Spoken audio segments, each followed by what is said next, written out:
প্রিয় শিক্ষার্থীরা, আসসালামু আলাইকুম। আমি ফারহানা গুলজার, প্রভাষক ইতিহাস বিভাগ, ওমর গনি এমএস কলেজ, চট্টগ্রাম থেকে আজকের অনলাইন ক্লাসে তোমাদের স্বাগত জানাচ্ছি। আজকের ক্লাসটি একাদশ শ্রেণীর শিক্ষার্থীদের জন্য। মানবিক শাখায় যারা ইতিহাস নিয়েছো তারা আজকের ক্লাসটি অনুসরণ করবে। আজকে আমি ইতিহাস প্রথম পত্র থেকে তোমাদের ক্লাসটি নিব। ইতিহাস প্রথম পত্রের প্রথম অধ্যায়টি আমি অনলাইন ক্লাসের মাধ্যমে সম্পূর্ণ শেষ করেছি। আজকে নতুন একটি অধ্যায় শুরু করতে যাচ্ছি। অধ্যায়টি হচ্ছে দ্বিতীয় অধ্যায়। অধ্যায়টির নাম ইংরেজ উপনিবেশিক শাসন, কোম্পানির আমল। আজকের পাঠে থাকবে ওয়ারেন হেস্টিংসের গৃহীত পদক্ষেপসমূহ। দ্বিতীয় অধ্যায়ের প্রথম ক্লাস এটি। তোমরা আমার আলোচনা যখন শুনবে সামনে তোমাদের পাঠ্য বইটি রাখবে, তাহলে তোমাদের বুঝতেও একটু সুবিধা হবে বলে আমি মনে করি, বা বইয়ের যে অংশটি তোমরা বুঝতে পারছো না আমার আলোচনার সাথে মিলিয়ে পড়লে তোমাদের জন্য সুবিধা হবে। তো যাই হোক, ওয়ারেন হেস্টিংসের গৃহীত পদক্ষেপসমূহ নিয়ে আমরা একটু আজকে আলোচনা করব। তোমরা গত অধ্যায় থেকে জেনেছো যে পলাশীর যুদ্ধ, ইংরেজরা বাংলার শেষ স্বাধীন নবাব সিরাজউদ্দৌলাকে পরাজিত করার পরই তারা এদেশে তাদের শাসন ক্ষমতাকে পাকাপোক্ত করার সব ব্যবস্থাই করে নিয়েছিল। ব্যবসাকে সাইনবোর্ড হিসেবে ব্যবহার করে তারা এই উপমহাদেশে ঢুকেছিল, কিন্তু প্রথম থেকে তাদের উদ্দেশ্য ছিল এই উপমহাদেশের অর্থাৎ ভারত উপমহাদেশের শাসন ক্ষমতার উপর হস্তক্ষেপ করা। ধীরে ধীরে তারা বিভিন্ন পর্যায় অতিক্রম করে সেই দিকেই তাদের লক্ষ্য অনুসারে তারা এগোচ্ছিল। 1772 খ্রিস্টাব্দে ওয়ারেন হেস্টিংস যখন তিনি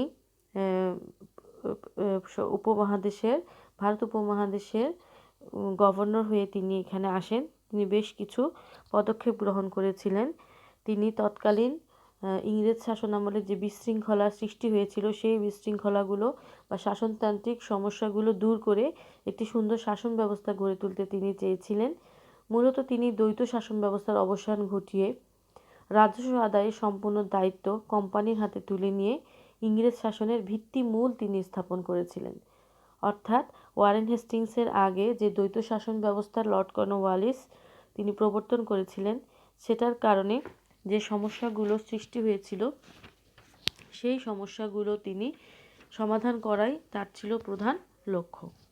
তো এই লক্ষ্য অনুসরণ করতে গিয়ে তিনি অনেকগুলো ব্যবস্থা গ্রহণ করেছিলেন, সেগুলো আমরা আস্তে আস্তে জানতে পারবো।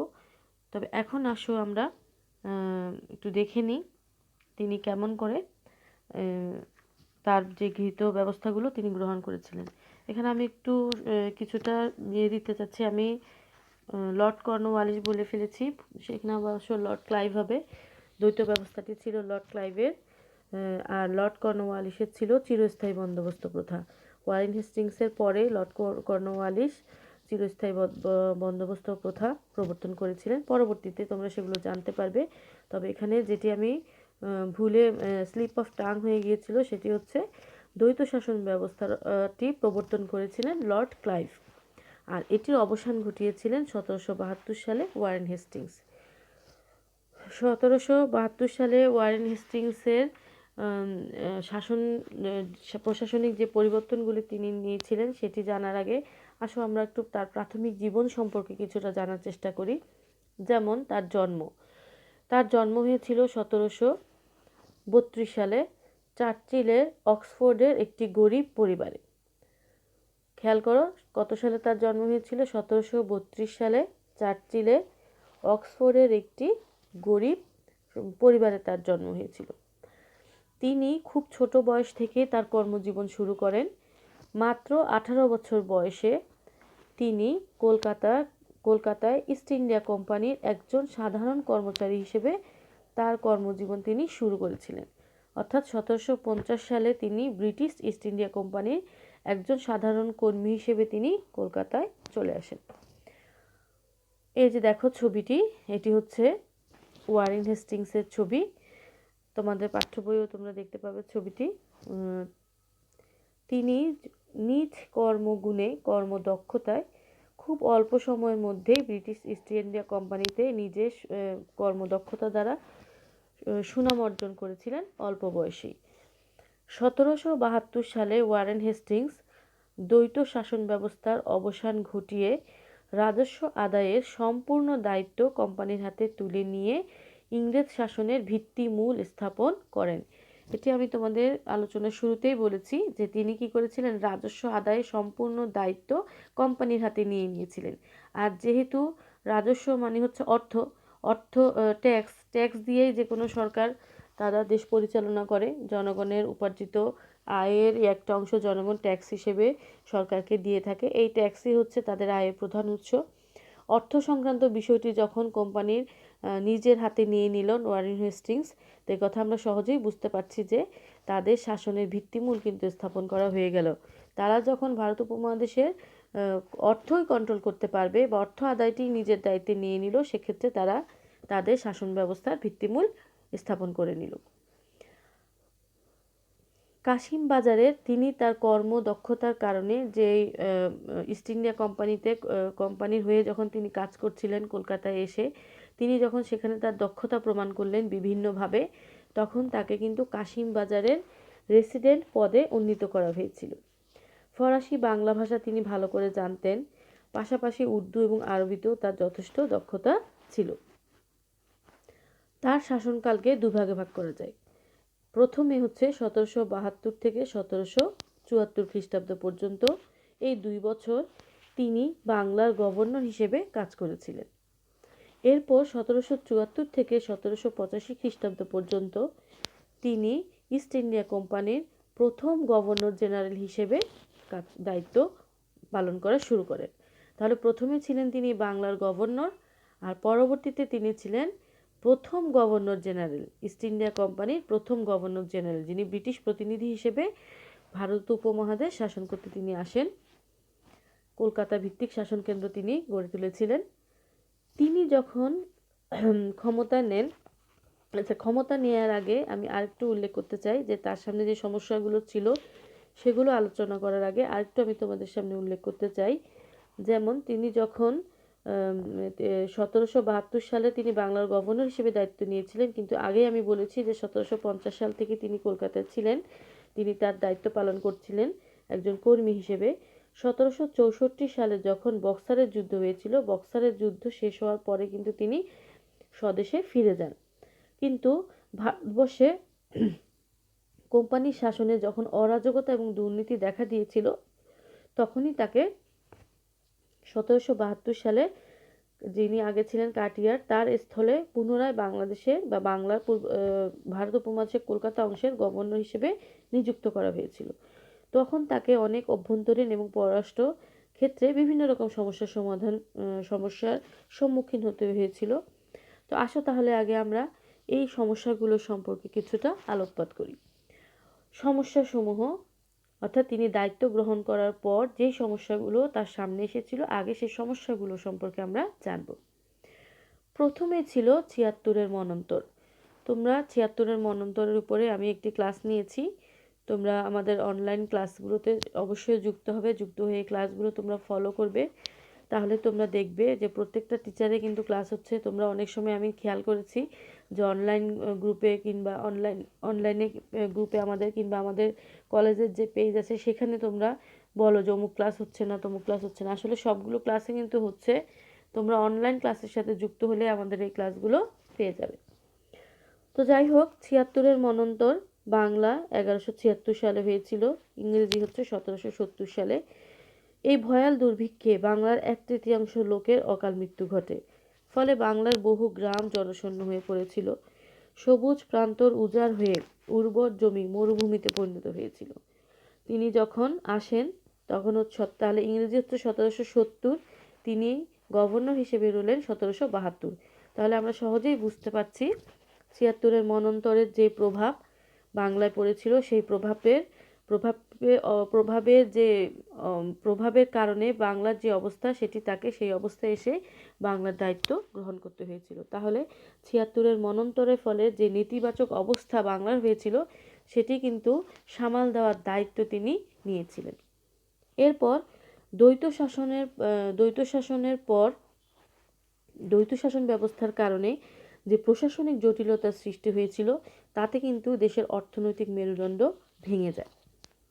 তো এই যে দ্বৈত শাসন ব্যবস্থাকে তার মোকাবেলা করতে হবে, দ্বৈত শাসন ব্যবস্থায় আমরা জেনেছিলাম যে রাজস্ব আদায়ের দায়িত্ব ছিল ইস্ট ইন্ডিয়া কোম্পানির, আর কিন্তু নামে মাত্র শাসক হিসেবে বসিয়ে ছিল তখন বাংলার নবাব। তাকে কিছু ভাতা দেওয়া হতো, ভাতা দেওয়ার মাধ্যমে তিনি তার কোনো প্রকার প্রভাব তিনি খাটাতে পারেননি, তিনি চুপচাপ সিংহাসনে তিনি চুপচাপ ছিলেন, নাবালক শাসক। এ কারণে দ্বৈত শাসন ব্যবস্থার ফলে সহজেই বোঝা যাচ্ছে যে দুজন ব্যক্তি যদি থাকেন দায়িত্বে, একজনের হচ্ছে দায়িত্বহীন ক্ষমতা আর একটা হচ্ছে ক্ষমতাহীন দায়িত্ব, এতে যে প্রশাসনিক জটিলতা হবেই এটি সম্পর্কে আমি বিস্তারিত আলোচনা করেছি, সুতরাং এখানে আমি আর সেটি বলতে চাচ্ছি না।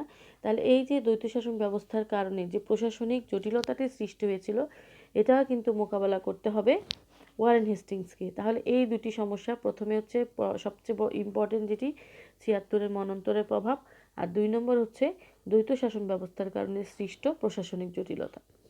এরপর ৩ নম্বর আসো শূন্য রাজকোষ। তাহলে উপরে দুটি কারণ থেকে আমরা বুঝতে পারছি তখন কিন্তু রাজকোষটি শূন্য ছিল।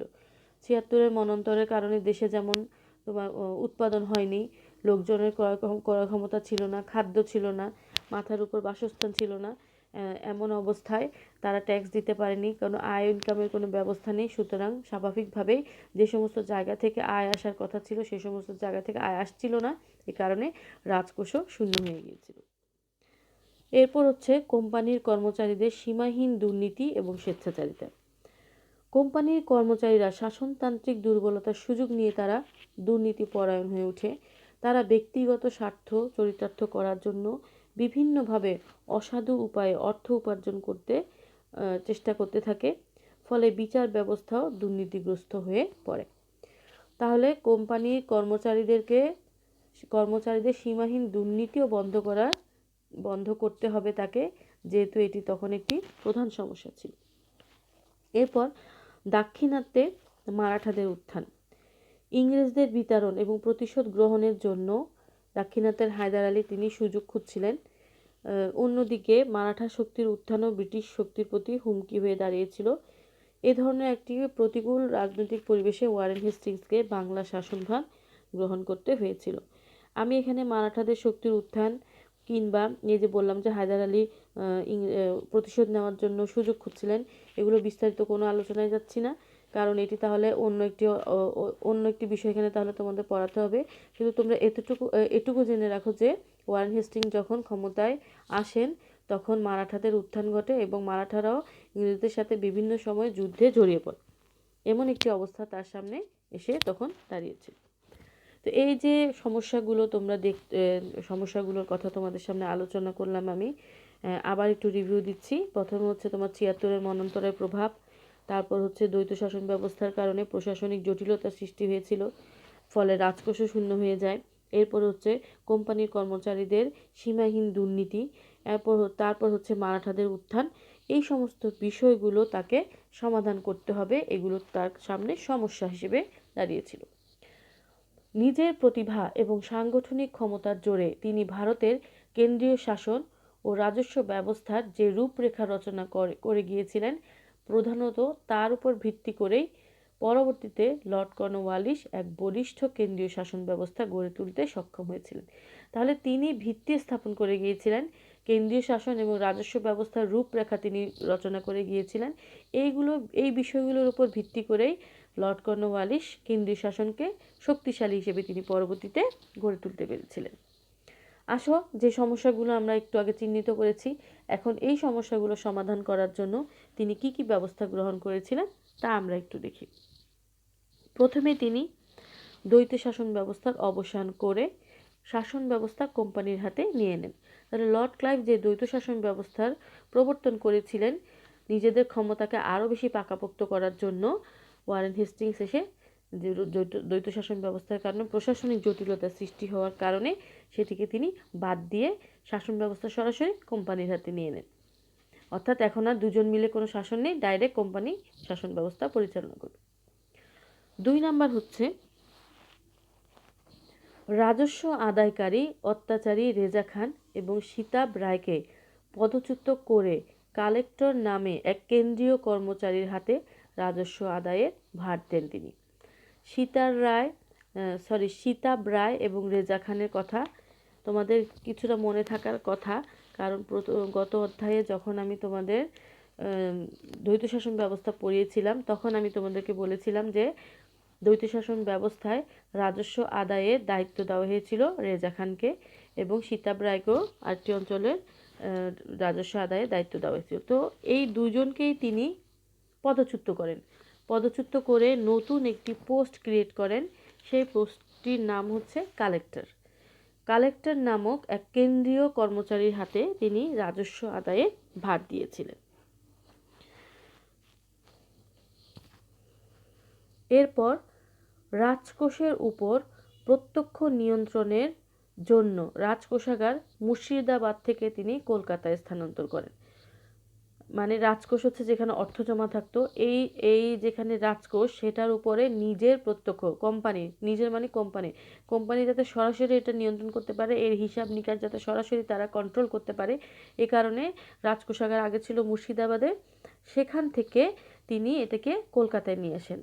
রাজস্ব বিভাগের দুর্নীতি দূর করা এবং সুষ্ঠু পরিচালনা করা, এর খোঁজখবর নেওয়া, কোন খাতে কোথায় অর্থ যাচ্ছে রাজকোষ থেকে, এই সম্পর্কিত বিষয়গুলো তিনি নিয়ন্ত্রণ করার জন্য রাজস্ব বোর্ড গঠন করেন। তো এভাবে তিনি নিয়ে আসেন রাজকোষকে মুর্শিদাবাদ থেকে কলকাতা। এছাড়া তিনি কি করেছিলেন, রাজস্ব খাতে আয় বৃদ্ধি করার জন্য, যেহেতু ৭৬-এর মন্বন্তর কারণে রাজকোষ খালি বিভিন্ন লোকজনের আয় কমে গিয়েছিল, প্রাকৃতিকভাবে ফসলের মাঠগুলো শূন্য মরুভূমিতে পরিণত হয়েছিল, এ কারণে তিনি চিন্তা করলেন যে রাজস্ব খাতে আয় বৃদ্ধি করার জন্য কি কি ব্যবস্থা নেওয়া যায়। তিনি এই আয় বৃদ্ধি করার জন্য একটি ব্যবস্থা নিয়েছিলেন যার নাম ছিল পাঠশালা বন্দোবস্ত, অর্থাৎ 5 বছরের জন্য মেয়াদে সর্বোচ্চ মূল্যে জমিদারি ইজারা দেওয়ার নিয়ম প্রবর্তন করেছিলেন তিনি। বিষয়টি আমি তোমাদের একটু বুঝিয়ে বলি যে নিলাম করতেন জমিদারি, মনে করে একটি এলাকার ধরো একটি অঞ্চল বা এলাকা, এই এলাকায় কে দায়িত্ব পালন করবে, কার অধীনে দেওয়া হবে, যাতে এই এলাকার সমস্ত দায় দায়িত্ব তিনি পালন করেন। এইটি 5 বছরের জন্য তাকে এই দায়িত্ব দেওয়া হবে। তবে যাকে তাকে এই দায়িত্ব দেওয়া যাবে না, যে সর্বোচ্চ মূল্য দিয়ে ওই জায়গার জমিদারি কিনে নিতে পারবেন বা ইজারা নিতে পারবেন তাকেই সেই জমিদারি দেওয়া হবে। নিলাম হবে, দাম উঠবে, সর্বোচ্চ মূল্য যিনি দিবেন তাকে জমিদারি দেওয়া হবে উক্ত এলাকার, তবে 5 বছরের জন্য। এটা লিজ নেওয়ার মতো, উক্ত এলাকার জমিদারি লিজ নেওয়ার মতো ব্যবস্থা, লিজ বা ইজারা। এই ব্যবস্থাটি তিনি প্রবর্তন করেছিলেন, অর্থাৎ যার অর্থ আছে যে সর্বোচ্চ মূল্য দিতে পারবে সে যেমন জমিদারিটি পেল, আর কোম্পানি পাবে জমিদারির মূল্য, তাতে তাদের রাজকোষে অর্থ যাবে। তো রাজস্ব এরপর আছে দেখো, তবে এই ব্যবস্থাটি সম্পর্কে আমি বলি, জমিদাররা যদিও ইংরেজদেরকে অর্থ দিয়ে তারা ওই অঞ্চলের জমিদারি কিনে নিয়েছিল, কিন্তু জমিদারি কেনার পর তারা যে অর্থটি দিয়ে দিল ইংরেজদেরকে, সে অর্থটি যাতে নিজেরা আবার নিজেদের ক্ষতি পুষিয়ে নিতে পারে সেজন্য তারা কিন্তু প্রজাদের উপর জোর জুলুম করে অর্থ আদায় করত। শেষ পর্যন্ত মানে ভিকটিম কিন্তু প্রজারাই, ইংরেজরা অর্থ নিয়ে নিচ্ছে জমিদার থেকে, আর জমিদাররা অর্থ আদায়ের জন্য প্রজাদের উপর জুলুম করত, ফলে প্রজাদের দুঃখ দুর্দশা সীমা ছাড়িয়ে যায়। এরপর তিনি আরেকটি ব্যবস্থা নিয়েছিলেন রাজস্ব বিভাগ সম্পর্কে অনুসন্ধান এবং তথ্য সংগ্রহের জন্য আমিনি কমিশন নামক একটি সংস্থা স্থাপন করেন। মানে রাজস্ব সম্পর্কে ওনার যখন যা জানার দরকার সেটার জন্য তিনি একটি বিভাগ স্থাপন করেছিলেন, সেটি হচ্ছে আমিনি কমিশন। এরপর কোম্পানির কর্মচারীদের যে সীমাহীন দুর্নীতির কথা আমি বললাম, তার সামনে এটি একটা সমস্যা ছিল, তাদেরকে কন্ট্রোল করা খুব দরকার হয়ে পড়েছিল, কারণ কোম্পানির কর্মচারীরা সীমাহীন দুর্নীতি, স্বেচ্ছাচারিতা, দস্তকের অপব্যবহার, বিনা শুল্কে অবাধে বাণিজ্য করার বিনা শুল্কে তারা অবাধে বাণিজ্য করা শুরু করেছিল। তিনি এই সমস্ত সুবিধার উপর নিষেধাজ্ঞা জারি করেন। দস্তকের অপব্যবহার মানে কোম্পানির কর্মচারীরা একটি নবাবের কাছ থেকে তারা একটি ছাড়পত্র নিত, যেটিকে দস্তক বলা হতো ব্যবসা বাণিজ্য করার জন্য। সেই দস্তকটা দেখিয়ে তারা পণ্য আমদানি রপ্তানি করত, কিন্তু এই দস্তককে তারা অপব্যবহার করতে শুরু করে দিল। তারা বিনা শুল্কে সারা দেশেই বাণিজ্য করতে আরম্ভ করে দিয়েছিল, ফলে দেশীয় যে ক্ষুদ্র ব্যবসায়ীরা ছিল তারা কিন্তু ক্ষতিগ্রস্ত হচ্ছিল। এই কারণে ওয়ারেন হেস্টিংস এইভাবে যে কোম্পানি লসের সম্মুখীন হচ্ছে, এ কারণে তিনি দস্তকের অপব্যবহার বন্ধ করার জন্য নিষেধাজ্ঞা দিয়েছিলেন। বিনা শুল্কে অবাধে বাণিজ্য করার যে সুবিধা তারা আদায় করে নিয়েছিল অবৈধভাবে, সেটির উপর তিনি নিষেধাজ্ঞা জারি করেন। এরপর আসো আরও একটি গুরুত্বপূর্ণ পদক্ষেপ তিনি নিয়েছিলেন, তার রাজকোষে অর্থ আয়ের জন্য, যেটি হচ্ছে কি দিল্লির মুঘল সম্রাট এবং বাংলার নবাবকে কোম্পানি কিন্তু ভাতা দিত। সেই ভাতা তিনি হ্রাস করে দিয়েছেন, ভাতার পরিমাণটা তিনি কমিয়ে দিয়েছিলেন। এরপর আসো আমরা বিচার ব্যবস্থার দিকে কিছুটা নজর দিই। তিনি বিচার ব্যবস্থা সম্পর্কে কী ব্যবস্থা নিয়েছিলেন। বিচার বিভাগের সংস্কার ছিল ওয়ারেন হেস্টিংসের অত্যন্ত গুরুত্বপূর্ণ একটি পদক্ষেপ। মুঘল বিচার ব্যবস্থাকে অনুসরণ করে তিনি বিচার বিভাগকে শৃঙ্খলাপূর্ণ এবং ন্যায় বিচারমূলক করার নীতি গ্রহণ করেছিলেন। অর্থাৎ মুঘলরা যেভাবে বিচার ব্যবস্থাকে রেখেছিল তিনি ঠিক সেভাবেই রেখে বিচার বিভাগকে ন্যায় বিচারমূলক নীতি গ্রহণ করার জন্য তিনি পদক্ষেপ নেন। তিনি এখানে ভারত উপমহাদেশে তিনি ইউরোপীয় আইন চালু করার পক্ষপাতী ছিলেন না। তিনি কোম্পানির বাণিজ্য বিভাগকে শাসন বিভাগ থেকে পৃথক করেন, যাতে বাণিজ্য বিভাগ শাসন বিভাগের কাজে হস্তক্ষেপ করতে না পারে। বিচার ব্যবস্থাকে আধুনিক এবং কার্যকরী করার জন্য কোম্পানির বাণিজ্য বিভাগ থেকে তিনি শাসন বিভাগকে পৃথক করেন। প্রতিটি জেলায় একটি করে দেওয়ানি এবং ফৌজদারি আদালত স্থাপন করেছিলেন তিনি। তাহলে কি করেছিলেন তিনি? প্রথমে আবার খেয়াল করো বিচার ব্যবস্থায় তিনি কি কি পরিবর্তন এনেছিলেন। 1 নম্বর হচ্ছে তিনি মুঘলরা বিচার ব্যবস্থাকে যেভাবে সাজিয়েছিল তিনিও ঠিক সেই নীতি গ্রহণ করেছিলেন। 2 নম্বর হচ্ছে তিনি ইউরোপীয় আইন এখানে চালু করার পক্ষপাতিত্ব ছিলেন না। 3 নম্বর যেটি গুরুত্বপূর্ণ, তিনি শাসন বিভাগ থেকে বাণিজ্য বিভাগকে আলাদা করেছিলেন, যাতে বাণিজ্য বিভাগ শাসন বিভাগের কাজে কোনো হস্তক্ষেপ করতে না পারে। যেহেতু ইংরেজরা এখানে বাণিজ্যকে কেন্দ্র করে এখানে ঢুকেছিল, বাণিজ্যটাই তাদের একটি শক্তিশালী বিভাগ ছিল, তবে বাণিজ্য বিভাগ যাতে শাসন বিভাগে হস্তক্ষেপ না করে তিনি সেটি নিশ্চিত করেছিলেন। এ কারণে তিনি কি করেছিলেন? আলাদা তো করেছিলেনই বিচার বিভাগকে রাজস্ব বিভাগ থেকে তো তিনি আলাদা করেইছিলেন। এছাড়াও তিনি প্রত্যেকটি জেলায় একটি করে দেওয়ানি এবং ফৌজদারি আদালত স্থাপন করেছিলেন। এরপর কি করেছিলেন দেখো, ইংরেজ কালেক্টর এবং দেশীয় বিচারকগণ যথাক্রমে দেওয়ানি এবং ফৌজদারি আদালতের বিচারক ছিলেন। অর্থাৎ দেওয়ানি এবং ফৌজদারি যে তোমার মামলাগুলো, দেওয়ানি এবং ফৌজদারি যে আদালত তিনি স্থাপন করেছিলেন তার বিচারক করা হবে। দেওয়ানি আদালতের বিচারক হবে ইংরেজ কালেক্টর, আর ফৌজদারি আদালতের বিচারক হবে দেশীয় বিচারকগণ। তাহলে আর কোনো ঝামেলা থাকলো না।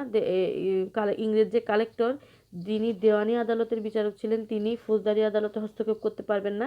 ঠিক তেমনি দেশীয় যে বিচারকগণ তারা ফৌজদারি আদালতের বিচার করবে, তারা দেওয়ানিতে কোনো হস্তক্ষেপ করতে পারবেন না। এভাবে তিনি কিন্তু বিচার ব্যবস্থার দক্ষতা তিনি বৃদ্ধি করেছিলেন। গভর্নর এবং তার পরিষদের 2 জন সদস্য নিয়ে গঠিত হয় দেওয়ানি আদালত, আর ফৌজদারি আদালত গঠিত হয়েছিল কাজী ও মুফতিদের নিয়ে। আবার খেয়াল করো, গভর্নর এবং তার 2 জন সদস্য নিয়ে দেওয়ানি আদালত স্থাপন হয়েছিল, আর ফৌজদারি আদালত স্থাপিত হয়েছিল কাজী এবং মুফতিদের নিয়ে। হিন্দু এবং মুসলিম আইন অনুসারে বিচার কাজ পরিচালনা হতো। তাহলে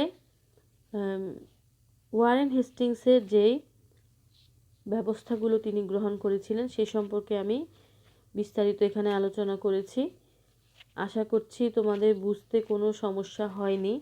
প্রথমে যে সমস্যাগুলো তার সামনে ছিল সেই সমস্যাগুলো নিয়ে আমরা আলোচনা করেছি। এরপর সমস্যাগুলো সমাধান করার জন্য তিনি কি কি ব্যবস্থা গ্রহণ করেছিলেন সেটি নিয়ে আমরা আলোচনা করেছি। তাহলে প্রথম ব্যবস্থাটি আমি আবার বলছি, তিনি দ্বৈত শাসন ব্যবস্থার অবসান করিয়ে শাসন ব্যবস্থা সরাসরি কোম্পানির হাতে নিয়ে নেন। রাজস্ব আদায় করার যে দায়িত্ব যাদের উপর ছিল, যেমন রেজা খান এবং সীতাব রায়, তাদেরকে পদচ্যুত করেছেন, কারণ তারাও অনেক অত্যাচার প্রজাদের উপর করেছিল, এই কারণে তাদেরকে পদচ্যুত করেছিলেন। তাদেরকে পদচ্যুত করে কালেক্টর নামক একজন কেন্দ্রীয় কর্মচারীর হাতে রাজস্ব আদায়ের ভার দেন। তাহলে রেজা খান এবং সীতাব রায়কে পদচ্যুত করে কালেক্টরের হাতে রাজস্ব আদায়ে ভার দেন। এরপর রাজকোষকে তিনি মুর্শিদাবাদ থেকে কলকাতায় স্থানান্তরিত করেছিলেন। এরপর রাজস্ব খাতে আয় বৃদ্ধির জন্য জমিদারি ব্যবস্থা ইজারা দেওয়ার ব্যবস্থা করেছিলেন 5 বছরের জন্য। এরপর রাজস্ব বিভাগ সম্পর্কে অনুসন্ধান করার জন্য আমিনি কমিশন স্থাপন করেছিলেন তিনি। তাহলে বিষয়গুলো আবার বলছি, তিনি প্রথমে করেছিলেন কি, দ্বৈত শাসন ব্যবস্থার অবসান। তারপর তিনি করেছিলেন রেজা খান এবং সীতাব রায়কে পদচ্যুত করে কালেক্টরের হাতে রাজস্ব আদায়ের ভার দিয়েছিলেন।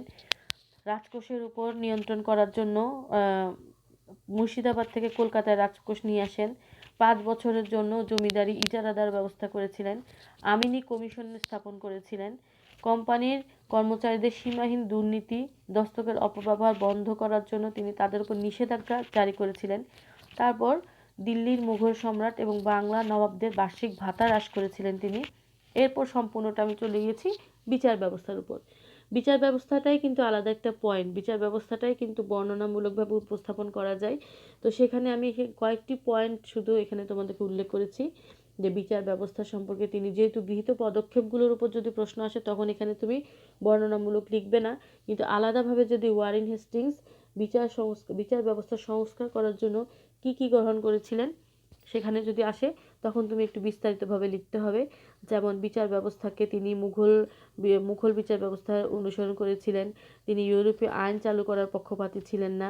তিনি কোম্পানির বাণিজ্য বিভাগকে শাসন বিভাগ থেকে পৃথক করেন, কারণ যাতে বাণিজ্য বিভাগ শাসন বিভাগের কাজে হস্তক্ষেপ করতে না পারে। এছাড়াও বিচার বিভাগকে রাজস্ব বিভাগ থেকে আলাদা করে প্রত্যেক জেলায় তিনি একটি করে দেওয়ানি এবং ফৌজদারি আদালত স্থাপন করেছিলেন। কারা ফৌজদারি আদালতের বিচারক, কারা দেওয়ানি আদালতের বিচারক, এটিও বলেছি আমি। যেমন ইংরেজ কালেক্টর যারা তারা হচ্ছে দেওয়ানি বিচারালয়ের বিচারক, আর দেশীয় বিচারক হবে ফৌজদারি আদালতের বিচারক। বিচার ব্যবস্থাকে তিনি এভাবে বিচার ব্যবস্থার দক্ষতা তিনি বৃদ্ধি করেছিলেন। দেওয়ানি আদালত স্থাপন করা হয়েছিল গভর্নর এবং তার পরিষদের 2 জন সদস্যকে নিয়ে, আর ফৌজদারি আদালত গঠিত হয়েছিল কাজী এবং মুফতিদের নিয়ে। আর হিন্দু এবং মুসলমান আইন, দুটি আইন অনুসরণ করেই বিচার কাজ পরিচালনা করা হতো। এখানে আর তেমন কিছু বর্ণনা করার মতো কিছু নেই। তো আজকের ক্লাসটি আমি এখানে শেষ করব। আশা করছি তোমাদের বুঝতে কোনো সমস্যা হয়নি বা হবে না। বুঝতে কোনো সমস্যা, বইয়ের সাহায্য তোমরা নিবে। এছাড়া গুগলে সার্চ করে ওয়ারেন হেস্টিংস লিখে গুগলে সার্চ করলেও তোমরা ওয়ারেন হেস্টিংস সম্পর্কে সব রকমের তথ্য পাবে। তারপরও যদি তোমাদের কোনো কিছু বুঝতে সমস্যা হয়, আমার এই ক্লাসটি সম্পূর্ণরূপে ফলো করার পরে কমেন্ট বক্সে তোমরা তোমাদের সমস্যা বা প্রশ্ন বা যেখানে বুঝতে পারোনি সেটি যদি তোমরা উল্লেখ করো, আমি কিন্তু সেগুলোর উত্তর দেওয়ার চেষ্টা করব। তোমরা ক্লাসগুলো যখন অনুসরণ করো তখন কিন্তু আমাদের কষ্টগুলোকে সার্থক মনে হয়। অবশ্যই তোমরা ক্লাসগুলো অনুসরণ করবে এবং সবাই ভালো থাকবে, সুস্থ থাকবে। খুব শীঘ্রই হয়তো তোমাদের সাথে আমার দেখা হবে, ক্লাসে আবার দেখা হবে, ক্লাসে ফিরে যাব আমরা। সেই প্রত্যাশা নিয়েই আমি আজকের ক্লাসটি এখানে শেষ করছি। আল্লাহ হাফেজ, তোমরা সবাই ভালো থাকবে।